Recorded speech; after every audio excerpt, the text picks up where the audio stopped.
Kakaiba naman po ang paandar sa Croatia ngayong Valentine's Day. Ang isang museum doon tila representative ng mga sawi sa pag-ibig.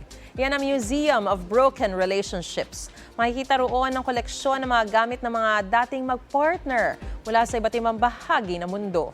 Ang ilan sa mga gamit ang dahilan daw ng hiwalayan, tulad ng isang librong pampapapayat na iniregalo raw sa isang babae.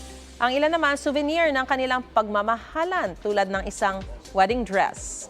Kahit simbolo ang mga yan ng mga natapos na relasyon, para sa may-ari ng exhibit, Museum of Love pa rin itong maituturing. Mga kapuso, para una ka sa mga balita, mag-subscribe sa GMA Integrated News sa YouTube. Sa mga kapuso abroad, subaybayan niyo po kami sa GMA Pinoy TV at sa www.gmanews.tv.